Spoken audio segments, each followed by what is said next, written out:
day one takeaways at OTAs. What were your thoughts? Yeah, I think I'm much more optimistic about the group of pass catchers that they have in this room. More than I was kind of entering the day. And I think, it's pretty simple, but I thought, Quez Watkins and Van Jefferson, I thought had pretty good days. Just watching them, I was pretty impressed with, their chemistry with Wilson, and, they caught some nice passes. They are also, I think, more than anything else, they just have some more size than I thought they did. I think when Yes. they were bringing in all these guys who figured to be slot receivers, I was like, okay, another, short guy who can play the slot and can maybe be a wide receiver 3. Like, awesome. Like, this still kind of handicaps Roman Wilson. Still kind of handicaps Calvin Austin. I don't know if that's really going to fit. I don't know if they have every piece that they need. But, you saw them split out Van Jefferson. You saw them split out Quez Watkins a little bit. You even saw them use Pat Freiermuth as kind of an outside receiver at a bunch of times as well. So I think that was really interesting. I think I have a lot more faith that this receiver core can work out. I still think that trading for a veteran or adding a veteran is probably their best move if they really want to be certain about it. But Yeah, I kind of understand the logic a little bit more. I can understand why they brought in this group and why they think that this group can work. I think I have a better understanding of the profile of these receivers, I think, now than I did coming into OTAs. Yeah, it was nuts to see. I was standing next to you because I showed up late yesterday, and I'm standing next to you, and I go, "Yo, who's number 16?" And you're like, "That's Quez Watkins." I was like, "Dude, that's triple the size of Quez Watkins. What are you talking about? That guy's not 5'6". He's like 6'2". So it was good. I agree with you. I think the pass catchers looked much more impressive. At least, no pads on. I understand that. You got to see stuff in training camp. But day one, you looked at it, he's all right, this is a group that at least they're doing something. George Pickens looks really good. Roman Wilson looked good. He didn't really look the greatest as an outside guy, but he looked good on the inside guy. Pat Freiermuth is ready to take a step forward, I believe, and I have a lot of high expectations for Pat Freiermuth this season.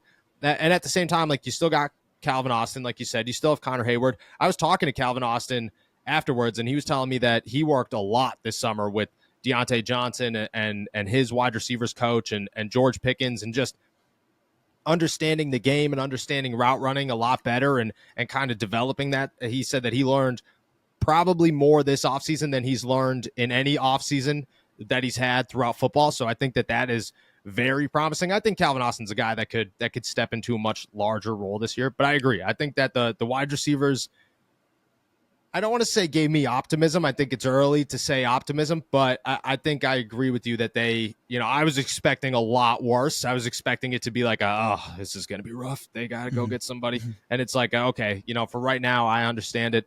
But at the same time, I agree. I think they go and get somebody. They need to go and get somebody. Mike Tomlin said it yesterday. He said, yeah, we're open to adding to a wide receiver. We're also open to adding every other position. It's like, no, you're not, dude. You're just open to adding a wide receiver. That's the only position that you are open to adding, except for maybe corner. And they have options there. They don't have many at wide receiver. I could see them still adding there, but I agree. It wasn't a terrible day. I'm going to go the other side of the football. I thought Dante Jackson and Joey Porter Jr. looked really good as the starting corners. I liked that they were interchangeable. I like that this wasn't just Joey plays one side, Dante plays the other. We're going to work both sides to make sure that everybody knows how to operate both sides, allow Joey Porter Jr. to follow guys like, Jamar Chase or Stephon Diggs or Amari Cooper or whoever, and work the side of their strongest wide receiver against opponents. I think that that's very important for the Pittsburgh Steelers this year. I liked how good they looked. I didn't know what to expect from Dante Jackson coming in here. I didn't know how good he'd be. I didn't watch, it's hard to say that you've watched much Carolina Panthers film on anybody over the years. So you did a little bit of homework, or I've done a little bit of homework once they acquired him, but it's still like, it's tough to look at a guy and say, you're on an awful team. How good can you possibly be? I think coming in here, he looked, it's hard to say impressive, with the wide receiver core that the Steelers have, but they just looked smooth. They looked confident out there. Anthony Averett looked confident. You had, Deshaun Elliott, I thought fit right in and played well in coverage, which was good. DeMonte KZ as well. I just thought the secondary was very smooth yesterday for a new group with guys that I guess you didn't know what to expect from. Yeah, I'm glad you brought up Dante Jackson, because that seemed like when he got acquired, And I mean, the public narrative or the public face that the Steelers were putting on was, oh, we wanted Dante Jackson. This wasn't about Yeah. Deontay at all. And I really still don't believe that, but I still think that Dante Jackson can be a valuable player for this team. And I thought right away, I was like, this guy has starting experience. He's been a starting corner in the NFL. He's had some success. Yep. Why is this not, why is this not a good move? Why is this not a good addition? And it seemed like people were really skeptical about him. But I love the athleticism, the speed, and everything like that. And as long as he looks, fluid, like you said, as long as he fits in with Joey Porter, as long as he's got a little bit of versatility and isn't just kind of a one-trick pony, I think you got to feel really good about that. And it's only day one, but you got to feel good about what you saw from Dante Jackson. Cause I think, look, if they haven't made another move at corner yet, they don't have a ton of experienced guys behind him. It's pretty risky if they're in a bad spot if Dante Jackson doesn't work out. I'll say. I agree. I thought it was funny. I mean, I got two parts here for the corner, but I thought it was funny. Dante was talking to just 3 or 4 of us after in the locker room, and the words that came out of his mouth at one point, he was asked about like, hey, it's a wide receiver for a cornerback trade. Like usually people look at it and say, hey, we got a wide out. That's super exciting compared to, oh, we got a corner. Cool, but he plays defense. It's not as flashy. And Dante's reaction was, yeah, I know Deontay was a fan favorite here. And I was like, hey, yeah, I don't know if I'd say that. I wouldn't say fan favorite. I would say that, the All Steelers Talk podcast did their best to defend him, but I don't know about the words fan favorite. The other side of that, Patrick Peterson went on the Jim Rome show yesterday and said that the team he still wants to sign with is the Pittsburgh Steelers. That door's still open for you? Are you even considering Patrick Peterson? Not at this point. Not right now. I mean, maybe down the road if Dante Jackson ends up stinking and we're wrong or I'm wrong and he ends up not being a valuable piece, then that's one thing. But I don't think Patrick Peterson's going to get snatched up anytime soon. So I think you wait until you absolutely need Patrick Peterson before you go get Patrick Peterson. It's not a move I think they need to make, especially because, I don't know, you know what Patrick Peterson is. If you want to go get someone else, I think that you can explore some better options first in the trade market or something like that before you just go with a retread of a guy that didn't really work out for you. I mean, Pat Pete was fine, but like I think you're looking for an upgrade. There's a reason you haven't re-signed him yet. And so, I don't think you go reaching for him too early. Yeah, I think that's it. It's not even, I don't even know if an upgrade is possible. It's just at 33 years old, you just fit in with the rest of the options. You're just part of the options. And yeah, like cool, but if there's a 26-year-old option out there, a 27-year-old option, if Cam Sutton's an option that the Steelers are actually considering, if Corey Trice looks good, these are, the longevity of these guys is going to last a lot longer than the 17 games that you got left in your NFL career as Patrick Peterson. And that's no discredit to, I mean, Pat P is a Hall of Famer. He was the best corner of his generation, I believe. But, 33 years old at some point, everybody's got to just realize that your market is not very high because of your age. And I agree. I think right now the door is shut for the time being. Now, I could see him coming back in July, early July, or even during training camp. I think the first opportunity goes to Corey Trice to say, hey, what can you do in year 2 when you're healthy? How good can you look? If Beanie Bishop looks good too, okay, cool. At least we got 2 guys there. I don't know if I agree with that. I don't know if I'm running an NFL team, if I'm giving a 7th round rookie who missed another season due to an ACL tear, the first shot and the only shot to say, hey, let's prove it here. But again, I think that there are options on the free agency market right now that you don't have to rush to sign anybody. You don't have to go get Patrick Peterson because nobody's calling Patrick Peterson. Nobody's called Stephon Gilmore so far. I mean, maybe they did, but at 33 years old, 34 years old, these guys aren't looking to sign today. They're not looking to go through all of training camp and OTAs and, nobody's looking to go live in a dorm in Latrobe for a whole month. That's just not what these guys are going to do. So in a month, if you think, hey, look, we got to go make a signing, I think there's going to be options. I think things will be just fine.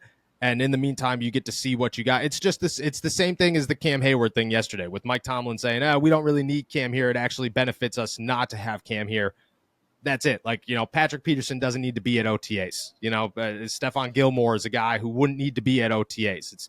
You need younger guys that need to fit into the team, and you got to see what the rest of this group has. So I agree. I don't think that's a concern for for the Pittsburgh Steelers. You put any stock in Broderick Jones and Troy Fautano playing the right side, Dan Moore playing the left side? At what point are you just like, okay, could we see what the actual starting offensive line is going to look like this season? How long do you wait for that?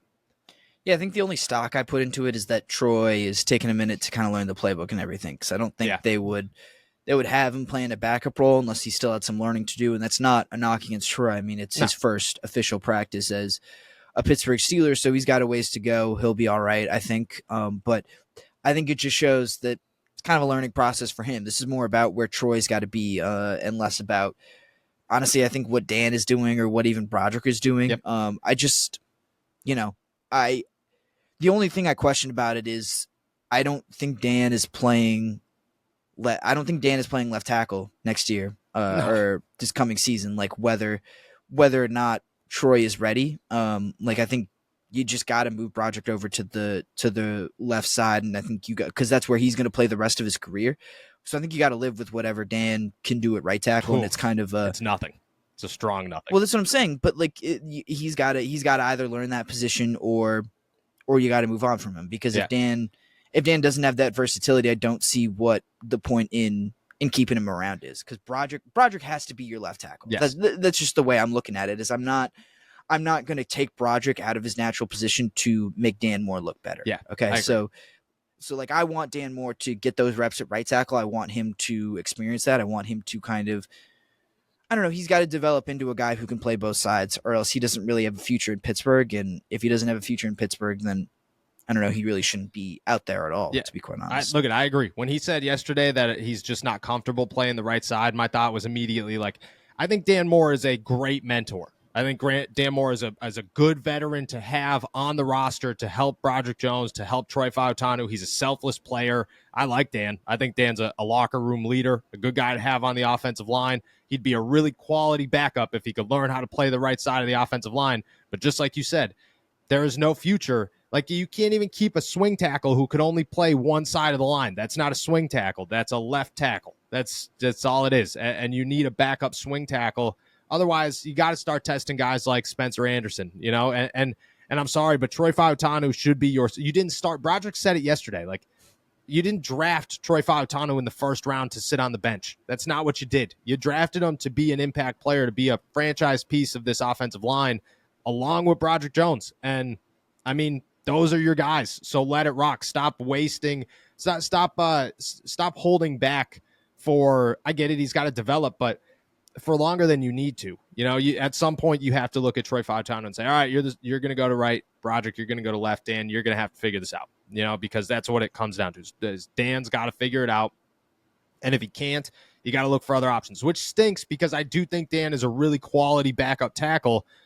And I think he's a better option than Spencer Anderson and Dylan Cook, but he's not if you can't play the right side. Like, if you can't play the right side, you're not going to go into week 7 or 8 and Broderick Jones needs a week off because he's dealing with whatever, and you got to move Troy to the left side, and then Dan, or the other way around, like Troy needs a break and you got to move Broderick to the right side and then Dan to, like, that's just ridiculous. That causes way more problems than it needs to cause. You need to be able to play both sides of your Dan Moore Jr. And again, I love Dan. I think he's a great locker room guy. I think he's a great mentor. I think he is as selfless as they come for a guy who is year after year competing to just save his job.